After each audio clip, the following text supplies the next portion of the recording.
السلام عليكم لا فامي، نتمنى تكونوا بخير وعلى خير في احسن الاحوال.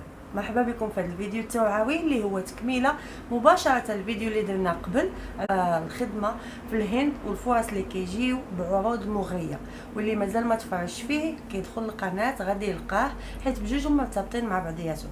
واخا كنت البارح اولا في الفيديو اللي سبق كنت معصبه عليكم، ولكن ما ديروهاش مني قلصه. المهم نشرح لكم علاش هذا الفيديو مرتبط بالفيديو اللي قبل، حيت كاين واحد الموضوع اللي هو خطير بزاف، وهو ان بزاف ديال المغربيات كيتواصلوا معاهم عبر الفيسبوك واتساب او حتى الانستغرام من مغربيات من هنايا الله يسمح لهم، وممكن ان يكون من جنسيات واحده اخرى، كيعرضوا عليهم يخدموا في الهند، كيحطوا لهم واحد الصوره اللي هي زوينه، فيديوهات ديال البلايص، كيهضروا بواحد اللغه اللي هي عسليه، ولكن ورا هادشي كامل كاين مافيات ديال تجاره البشر.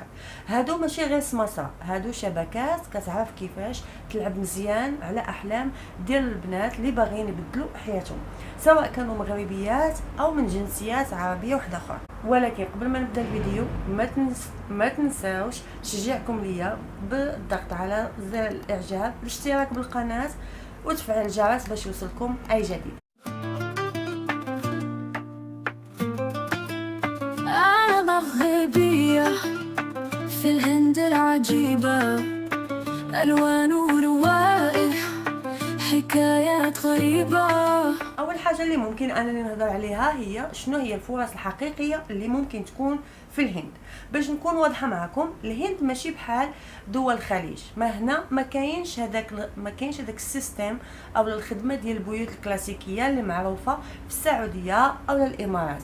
الفرص اللي ممكن تكون موجوده قدام المغربيات هنايا كتكون محدوده بزاف، ونعطيكم على سبيل المثال كاين مراكز ديال التجميل والسبا. بزاف ديال الهنود كيعجبهم الستايل المغربي او العربي بصفه عامه، اللي كيشوفوا فيه انه واحد ستايل اكزوتيك، ولكن خاص تكون عندك شهاده او تكوين، ماشي تجي هكاك. كاين الموضوع ديال التعليم، بعض المغربيات اللي عندهم اتقان اللغه الفرنسيه او الانجليزيه كيلقاو فرص انهم يدرسوا في مدارس دوليه ويعطيو كورسات، ولكن خاصك اوراق قانونيه وتاشيره عمل. كاين كذلك الترجمه والمرافقه الطبيه، خصوصا مع السياحه العلاجيه هنا في الهند كاين طلب على ناس كيعرفوا العربيه او الفرنسيه باش يسهلوا التواصل مع المرضى العرب. ولكن خاصكم ديروا هنا واحد الوقفه، هاد الفرص قليله والمنافسه عليها كبيره. بزاف ديال البنات تيجيو متوهمين انهم غاديين يلقاو عقود ذهبيه، وفي الاخير كيلقاو راسهم بلا خدمه وبلا مدخول. فين كيكون الخطر كيبدا من اول لحظه، كيقول لك مثلا ما تحتاجيش فيزا ديال العمل، غادي نجيبوك بفيزا سياحيه ومن بعد نبدلوها. هنا خاص دقه كبيره، بزاف ديال البنات خاصهم يعرفوها. في الهند مستحيل تبدل فيزا سياحيه الفيزا ديال العمل وانت داخل الهند، ضروري خاصك ترجعي بلادك وتعاودي تقدمي الطلب من اول بالاوفر اللي عندك او اللي عطاتها لك الشركه. واي واحد كيقول لك العكس راه كيكذب عليك. ثاني نقطه، كاينين شبكات كيقولوا للبنات عندنا مطاعم او لا سبا او حتى الموديلين، وكيمشيو كيلقاو راسهم في منازل مسدودين، كيجبروهم على الدعاره ولا اعمال مهينه. وهادشي ماشي قصه من وحي الخيال، هادشي وقع البنات من دول عربيه وحتى من افريقيا. وهذا الفيديو راه داخل فيه حتى الدراري، راه كاين الدراري اللي كيجيو على ود الموديلين لانه شافوا بروفايل ديالهم في الانستغرام، وهذا خاصهم يردوا البال. الله يعطيكم الستر. هادشي كامل، هاد المواضيع الحساسه كنديرها على قبل ولاد وبنات بلادي، ما نبغيش شي حاجه اللي توقع ليهم او خاصه في بلادات الناس. المهم في بلادنا حنا راه كاين داكشي بيناتنا، اما بلادات الناس راه الوضع صعيب بزاف. نكمل لكم الموضوع. هنايا كاين اشارات حمراء اللي خاصك تنتبهي ليها قبل ما تقبلي على اي عقد. العقد ما فيش تفاصيل واضحه بحال اسم الشركه، الراتب، ساعات العمل، السكن فين غتسكني، واش بوحدك ولا مشترك. كيطلبوا منك مثلا كتخلصي شي مبلغ مسبق بحجه الفيزا ولا الطياره، وكاين اللي كيقدم لك الفيزا والطياره والسكن، ولكن هادشي كامل كيكون فخ والحاجه الزوينه كيهضر لك على الحياه المترفه بلا ما يعطيك واحد التفاصيل مهنيه. غتكون في الصوره كامله غنهضر لكم على رواتب واش غادي تكفيكم هنا ولا لا. دابا نجيو لواحد النقطه اللي هي حساسه اللي كيسولوا عليها بزاف ديال الناس، الفلوس. واش الراتب اللي ممكن تاخديه في الهند غادي يكفيك المعيشه؟ واش تقدري تحولي مبلغ لداركم ولا غير باش تغطي مصاريفك؟ البنات سمعوا لي مزيان، مراكز التجميل والسبا الرواتب كيتراوحوا ما بين 15000 حتى ل 25000 ماشي درهم، روبيه في الشهر، يعني تقريبا 180 دولار الى حتى 300 دولار. ولا كنتي محترفه ومعروفه ممكن توصليها ل 40000 روبيه اللي كتكون تقريبا 480 دولار. اما بالنسبه للتعليم ولا تدريس اللغات فالمعاهد الدوليه او المدارس الخاصه الراتب كيوصل ما بين 20000 الى 50000 روبيه، يعني تقريبا ما بين 240 دولار الى 600 دولار. هذا المجال مربح نسبيا مقارنه مع الباقي. نجي النقطة اللي قلتها حتى هي الترجمة المرافقة الطبية. هنايا الرواتب كيتراوحوا ما بين 25 حتى 40 ألف روبية، يعني 300 حتى 480 دولار. وكيعطيوك بعض المرات بونص إلا كنتي خدامة مع شركات كبيرة ديال السياحة العلاجية، كيعطيك واحد بحال نقولوا بروموسيون تزيدوك في الراتب. واش هادشي كافي؟ باش نكون معكم صريحة، المعيشة في الهند يعني رخيصه الا جينا نقارنوها مع اوروبا ولا الخليج، ولكن ماشي رخيصه بزاف كيف كيتصوروا الناس. الا جيت نهضر على الكرا مثلا في مدن بحال مومباي ولا بنغلور ممكن يوصل حتى ل 15000 روبيه للغرفه وحده صغيره، يعني 180 دولار.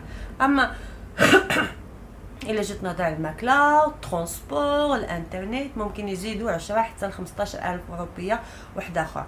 يعني الا كنتي كتخدمي مثلا في صالون ب 20000 روبيه راه غادي يلاه يكفيك الكرا والمصاريف وما غاديش يبقى معك بزاف باش تحولي لداركم. اما الا وصلتي للرواتب اللي هي شويه اعلى بحال 40 الى 50000 روبيه هنا يقدر يخرج لك شي حاجه تحوليها مثلا 100 ولا 150 دولار لعائلتك، ولكن راه ماشي بزاف. وهنا خاص واحد النصيحه ذهبيه ضروري نعطيها لكم. الا كان الهدف ديالك انك تخدمي في الهند باش ترسلي فلوس للدار بحال الخليج راه صعيب وبزاف.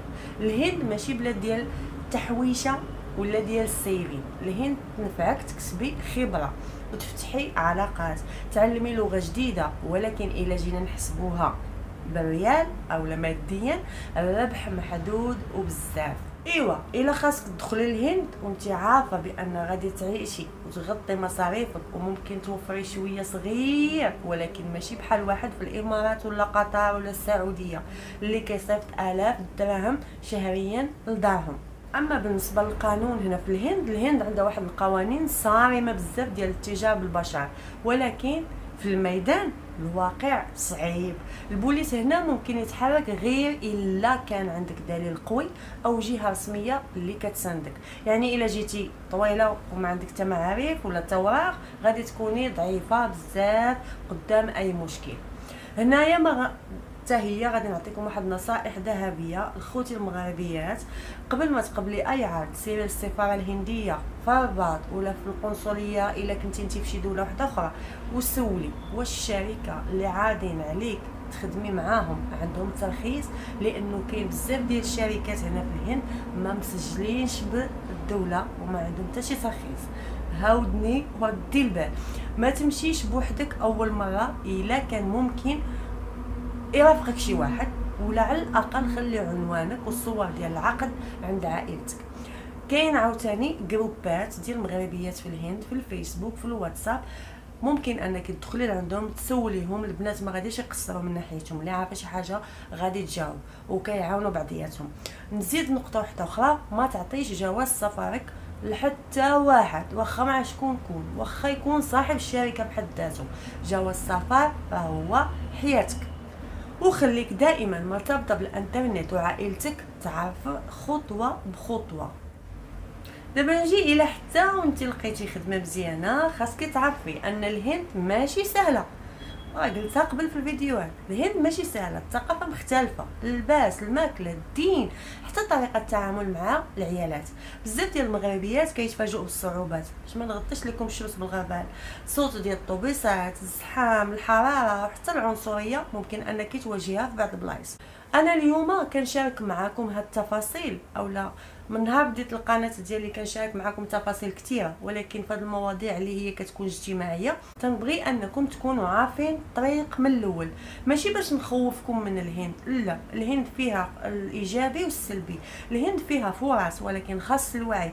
بحال ما قال الصحفي المغربي اشرف بالمدن اللي ذكرناه في الفيديو السابق، مع اللي معروف بالنزاهه والشجاعه، اللي كيعرف طريقه اللي كيعرف طريقه ما غاديش تضر. يعني الا كنتي عارفه راسك من الاول فين غاده ومثبته الامور، ما عندك علاش تخافي. الا كنتي عارفه حقوقك، حاطه في بالك كل التحضيرات وغاديه بوثائق قانونيه، غادي تنجحي ان شاء الله.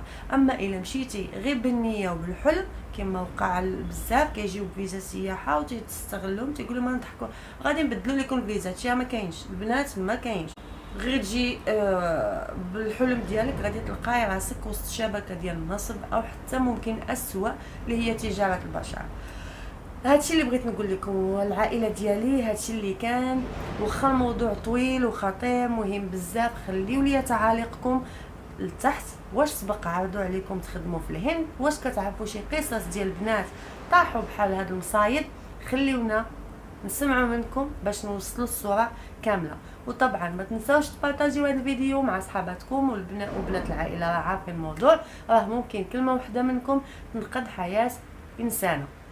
وصلنا لاخر الفيديو، نشوفكم على خير، مع السلامه.